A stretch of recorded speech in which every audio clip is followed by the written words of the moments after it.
Alpionis présente les petites histoires de transformation. Épisode 8, croissance rapide et ADN.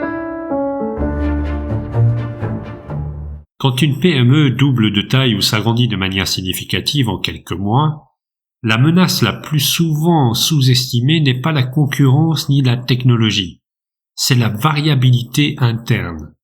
Au départ, l'entreprise fonctionne à l'énergie, avec une proximité client et une capacité d'arbitrage très rapide. Puis arrivent des recrutements en chaîne, des clients plus exigeants, une pression sur les délais et une crainte légitime, structurée, ce serait devenir lent, froid et bureaucratique. Cette peur pousse d'ailleurs parfois à refuser tout cadre, et c'est précisément ce qui fait petit à petit disparaître l'ADN de l'entreprise. La croissance rapide révèle souvent un point de bascule, le passage d'une organisation à mémoire à une organisation à système. Tant que l'entreprise est petite, l'implicite suffit. À 30, 40, 60 personnes, l'implicite devient un bruit. Le même travail est exécuté de plusieurs façons, l'engagement est un peu improvisé, les nouveaux manquent de repères, les décisions remontent trop haut et trop fréquemment, et l'expérience client devient inégale. On voit alors apparaître des symptômes très concrets, rework, perte de temps, tension inter-équipe, départ et relance client plus fréquente. Le paradoxe est que l'entreprise voulait préserver l'agilité. Elle obtient en fait de l'improvisation.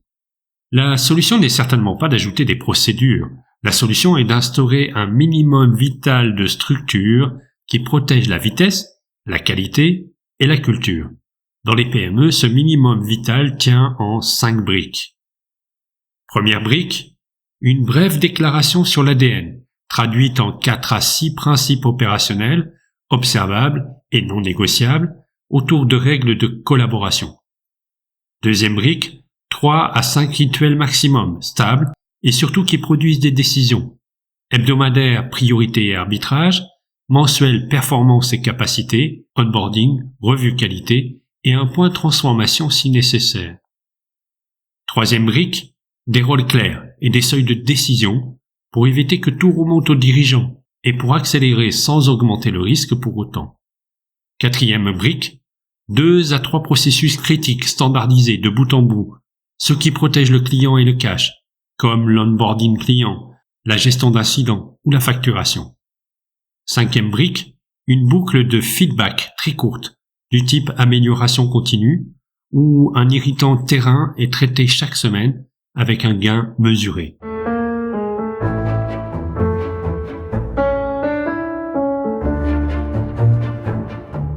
Alpionis accompagne cette structuration sans bureaucratisation, diagnostic des points de variabilité qui impactent la marge et l'expérience client, formalisation de l'ADN en règles concrètes, design des rituels et des droits de décision, standardisation des 2 ou 3 processus qui sécurisent la croissance, puis mise en place d'indicateurs simples.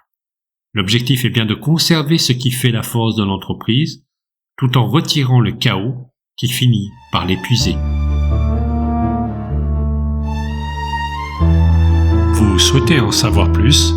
Rendez-vous sur alpionis.ch, alpionys.ch.